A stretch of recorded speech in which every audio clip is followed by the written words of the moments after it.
Hər vaxtınız xeyir dəyərli arıçı həmkarlar, hər birinizi salamlayıram. Və bugün biz qərb arıçılarının 6-cı, səhv eləmirəmsə 6-cı ümumi yığıncağıdır, eləmi bu? Yoxsa 7-cidir? 6-cıdır. Hə, 6-cı ümumi yığıncağıdır və bugün hər kəsi bir araya toplayan kütləvi arı qırğınlardır. Bəri başdan deyim ki, hər birimizə və Azərbaycanımıza, ekosistemimizə keçmiş olsun. Bu arıların qırğını təkcə arıçının zərəri deyil, ümumiyyətlə bütün təbiətin və bəşəriyyətin zərərinə olan bir şeydir və bu hər birimiz üçün bir keçmiş olsun. Bugün biz bu kütləvi arı qırğınlarının səbəblərini bilirsiniz ki, müəyyən qrupda da daim bu haqda söhbətlər gedir. Arıçıların ağırlı yeridir. Azərbaycanda dövlət səviyyəsində bu xəstəliklər, virusların mənşəyi o qədər də araşdırılmır və məcburuq ki, yerdən gələrək bizlər özümüz bir araya gələk, toplanaq, təşkilatlanaq və arıların bu başına gələn bu dərdləri, bu xəstəliklər barədə özümüz bir çözüm ürətə bilək, sözüm istehsal edə bilək və bir çıxış yolu tapaq. Məhz bu məqsədlə bugün sağ olsun burada Qərb Arıçılar Birliyinin təşkilatçıları bizim bu konferansımızı burada təşkil ediblər və mövzumuz da kütləvi arı qırğınlarıdır. 2025-ci il yaxşı başlamışdı, amma sonuna doğru arılara böyük fəlakətlərlə üzləşilib və hər yerdə bu, kimsə də heç bir arıcı da çox təəssüf ki, bu prosesdən sığortalanmayıb. Məhz bununla bağlı burada bizim 4 çıxışımız olacaq mövzu ətrafında da mövzuları mən elan edəcəm və sonra da ardıcıllıqla çıxışçılara söz vermək istəyirəm. Özümü təqdim edeyim, mən bura moderator, aparıcı kimi gəlməmişdim, sadəcə çəkiliş üçün gəlmişdik. Qərb Xəbərin saytının rəhbəri Məhərrəm Göyüşoğlu. Sonra bir əyoslu söhbət elədik ki, ümumiyyətlə bizim bu təşkilatlanma məsələlərimizdə müəyyən boşluqlar var və reglamentimizdə də boşluqlar var. İndi növbəti 7-ci görüşümüzdə bu prosesi gündəlik halına salacaq əvvəlcədən və gündəlik müzakirə edəcək. Kiminsə iclasa qədər, toplantıya qədər nə təklifləri olacaqsa, onu gündəliyə salmağı da əvvəlcədən növbəti görüşümüzdə bu əyər əksiklərimizi düzəldəcəyik. Və bugün bu kütləvi arı qırğınları barədə mən ilk sözü İlqar müəllimə, İlqar Rəhimova vermək istəyirəm. Bizim peşəkar arıçımız turşularla müalicə metodları barədə İlqar müəllimə. Bu 50 ildir.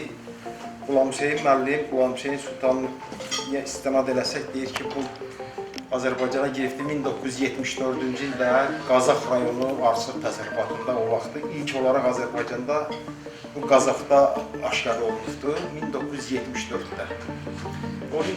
Bizə bu girif, yenə deyirəm, Qulam Hüseyin müəllimə istinad eləsək bu bizə girifdi Qazax tərəfdən, Gürcüstan tərəfdən. Aşağı yuxarı görürsünüz ki, 50 ildir bu bizlə yoldaşlıq edir, 50 il yarım əsr. Bu 50 ildə dövriyyədə olan bir dənə dərman var, bütün dünyada, dünya arıçılığında istifadə olunur, bu maddənin dadı amitrazdır.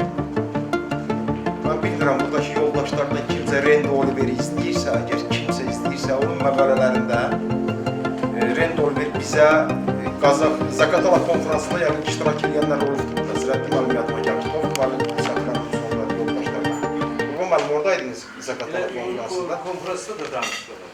Bu amitrazın gənələrin amitraza qarşı direnç qazanmasını bu elm də artıq ortaya qoyur. Misal üçün, Rend Oliver kimi bir araşdırmacı, professor, yenə Amerikalı Samuel Ramsey, bunların məqalələrinə baxanda orada yəni bunlar gənənin amitraza qarşı direnç qazanmasını o elmi araşdırmalarına sübut edir. Artıq amitraz işləmir. Burada olan yoldaşların içində də ola bilsin ki, kimsə ola bilər ki, deyər ki, mən arıma ancaq misal üçün bipin verirəm, bipindən başqa da heç nə vermirəm, mənim arılarım da sağdır, salamatdır, gül kimdir, öz yerindədir. Yəni, bu yoldaşın öz fikridir, onun da fikrinə hörmətlə yanaşmaq lazımdır. Yəni, adam var deyir ki, mən bipindən başqa heç nə vermirəm. Baxın, bu illəri, yəni hamınızın tanıdığınız o yüksək dozalı bir dənə dezodorant var, Manlike dezodorant deyirlər. Bir arıxanada ana arılar izolyatorda olanda 0 bala dönəmində həmin Manlike dezodorant işləmir. Baxın, 3 kurs, onun tətbiqi 3 gün intervalla 3 dəfədir. Ana arılar izolyatorda olanda 3 dəfə Manlike tətbiq eləyir. Sonra ana arılar izolyatordan buraxılır. Həmin ərəfədə ana arı yumurta qoyur, 8-ci, 9-cu günü möhürlənir. Möhürlənməmişdən qabaq yenə 3 dəfə həmin o manlayıq dezodorantdan istifadə edir, yenə 3 dəfə. 2 kurs manlayıq dezodorant. BIP'nin aktiv maddəsində amitrazın faizi 12.5%-dir, manlayıqda 70%-in üzərindədir. Baxın, neçə dəfə gücləndirilmiş bir şeydir bu amitraz. Baxın, 2 kurs amitraz 3 dəfə tətbiqlə həmin arıxanada effekt verməmişdir. Yəni, amitrazın işləməməsini, yenə deyirəm, məqalələrdən oxumaq ayrı şeydir, amma praktikada da, sahədə də biz əyani olaraq görürük ki, artıq amitraz işləmir, yəni amitraz aciz qalır. Sonra, bir arıxanada, burada bəlkə də yoldaşların bəzisində belə bir təsəvvür var ki, bu oksalik asidin sublimasiyası 4 gün intervalından 4 gündür, əslində bu belə deyil. Yenə deyirəm, Zaqatalada 9-cu beynəlxalq arıçılıq konferansında orada da Randy Oliver dedi ki, oksalik asidin sublimasiyasının bir kursu 7 dəfədir, interval 96 saatdir. 96 saat, yəni 4-cü gün tamamında. Orada mexanizm nə dərk edir? 72 saat oksalik asid, o sublimasiya orada o maddə işləyir. 72 saat keçəndən sonra maddədə biraz maddə zəifləyir. Tam gücünü itirmir, amma zəifləyir. Ona görə o 4-cü günü, 96 saatın tamamında bir də onun təkrar verməsini tövsiyə edir. Söhbət bala olan dönəmdən gedir. Əgər bala fəaliyyəti varsa, sublimasiya 7 dəfə tövsiyə edir. İnterval 4 gündür. Bu illəri bir arıxanada 7 dəfə sublimasiya olur. 7 dəfə. 7-ci dəfədə yenə gənə tökülməsi azalmır, qurban mənim. Deməli, adam zəng edir, əlaqə saxlayırıq, gündə danışırıq, hər gün danışırıq. Yəni, ona orada deyirəm ki, quru sublimasiyanı 8-ci dəfə ver. Deyirəm, qorxma, zərərsiz bir şeydir, ana ariyazada problem törətmir. Biz 8-ci dəfə ver, maddəni 4 qrama qaldır. Hansı ki, biz burada artıq o qrafikdən çıxırıq. O quru sublimasiyanın miqdarı 2 qramdır. Mən buna tövsiyə edən 4 qram ver, 8-ci sublimasiyanı 4 qram verir. Bir gündən sonra yenə tökülmə, həmin tökülmə, deməli, gənənin tökülməsi o padnuslarda, o sayımlarda gənə azalması yoxdur. Gənə azalması yoxdur, arıxanada qanatsızlarlar, problemlər, sürünmələr. Sonra ona deyirəm ki, temperatur biraz aşağı düşür, deyirəm ki, formik asid ver. 65% formik asid ver. 65% formik asid verir, yoldaşlar. 8 dəfə sublimasiyanın cəmində tökülən gənələr var idi, bir dəfə də yox. 8 sublimasiyada tökülən gənələr bir formik asidin tətbiqində o sayda gənə tökülür. Yəni, təkrar edirəm, 8 sublimasiyanın cəmində tökülən gənələr bir formik asidin tətbiqində o sayda olan gənələr tökülür. Bu nəyi göstərir? O oksalitin quru sublimasiyası işləməmişdi. Niyə işləməmişdi? Hava çox isti idi, avqust ayında gördüyünüzdə hansı vəziyyət var idi. Havada nisbi rütubət, mən havaya baxırdım, nisbi rütubət 20-yə düşmüşdü. Hətta bəzən baxırdım ki, 20-nin altına da düşürdü. Sublimasiya eləyən zaman havada nisbi rütubət yaxşı olar ki, 80-in üstündə olsun. Yəni, 80-in üstündə siz sublimasiya eləsəniz, orada effekt alacaqsınız. Bayaq çöldə yoldaşlarla söhbət edirəm, bir yağış yağır. İndi mən demirəm orada yağış kürəyinizə yağsın. Sütqə ərzində yağış yağmır. Yağış yağdı mı? Yağış yağdı, kəsdi. Hava dumandır, yəni baxsın, yüngülvarı bir çiskin var ki, səhliyir. Hər yer su, zığ, palçıq, batdaq. Götürün, o vaxt, o zaman sublimasiya edin. Yoxsa quru havalarda nisbi rütubət əsasən də 60-dan aşağı düşən zaman siz sublimasiyadan effekt ala bilməyəcəksiniz. Bunun üçün orada süni rütubət yaratmayın. İndi TikTokda Elxan müəllim də bilir, Ukrayna arıçıları orada kuruşka ilə su tökür, nə bilim, nə eləyir. Çünki o qədər çirkin videoları var, bir dənə video çəkirik, atırıq internetə, bu da yayılır bütün dünya. Onu su tökməklə, o ətrafı sulamaqla həmin nisbi rütubət almaq olmur. Əsas atmosferdə olan nisbi rütubətdən söhbət gedir. Yəni, nisbi rütubət 80-in üzərində olanda, hətta 90-ın üzərində olanda, mən bu illəri bir dəfə sublimasiya eləyəndə nisbi rütubət havada 92% idi. Yəni, o yağışlı havalar ki var idi, biz sentyabr aylarında. Yəni, bu sublimasiyanı əsasən yağışlı havalarda edilir. Sözüm haradan gəl, mən həmişə danışanda çıxış eləyəndə ardıcılığı qatıb qarışdırırım, ardıcılıqla gedə bilmirəm. O klassik kimyəvi dərmanlar var. Bizdə Azərbaycanda əsasən yayılan o maddələr 3 dənədir. Amitrazdır, fluvalinatdır, bir də flumetrindir. Burada dördüncü maddə yoxdur. Misal ki, kumafos var, Muaz müəllim bilir, kumafos Azərbaycanda yoxdur, dövriyyədə yoxdur. Bir ara bronbroplat oldu, o da yığışdırıldı. Yəni, bizim əlimizdə olan cəmi cümlətən 3 dənə maddə var. Təkrar edirəm, amitrazdır, fluvalinatdır, bir də flumetrindir. Baxın, yoldaşlar, sizə əminliklə deyirəm, bu maddələr işləmir. Yəni, bu maddələrdən özünüzü aldatmayın. O manlayıq dezodorant, yenə deyirəm, işləmir. Ən yüksək dozada belə işləmir o. Bu Çin istehsalı bir dənə lenta var, kapron lentalar var. Hamımız tanıyız, Manhao Pro. Baxın, yüksək doza ilə buraxılıbdır. Mən onun orasına getməyəcəm. Misal üçün, bizim Elxan Ələkbərov, Elxan müəllimdən aldığım bir məlumata görə o lentalar Bakıda yoxlanılır bir laboratoriyada. En azından o maddəni, kimya maddələri yoxlaya bilirlər heç olmasa.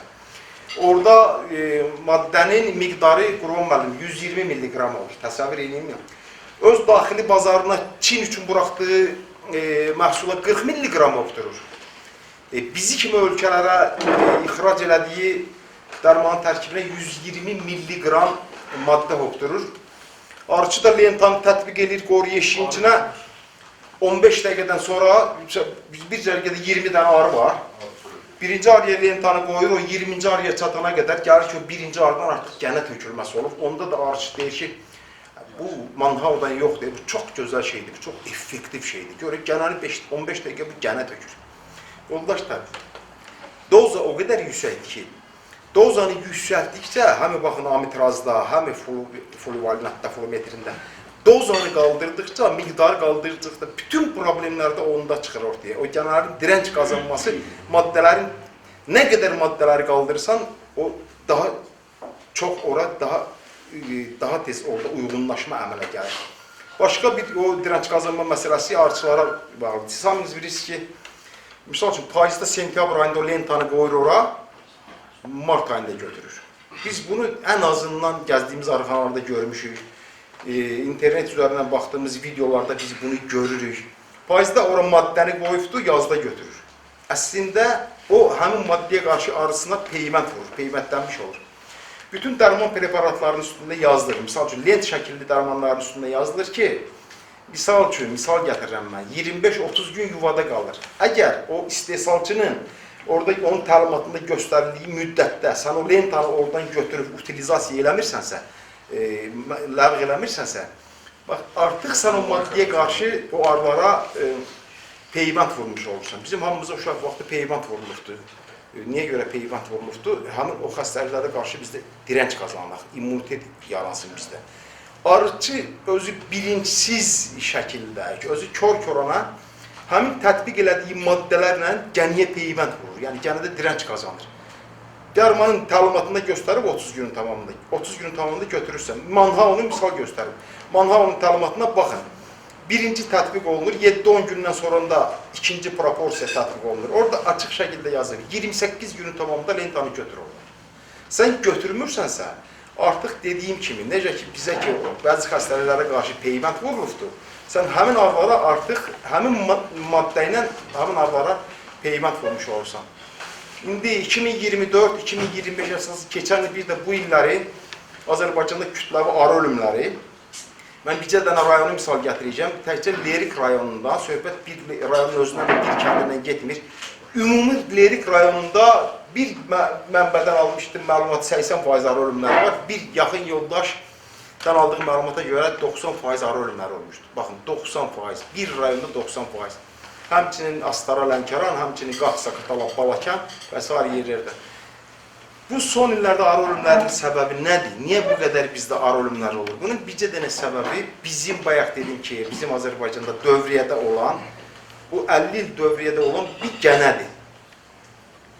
Yenə Şah Dağarıçılıq tərəfindən, Elxan müəllim tərəfindən. Buradan da fürsətdən istifadə edib Elxan müəllimə çox sağ ol deyirəm. Azərbaycan arıçılığına bütün dünya tanıtdırdı o arı.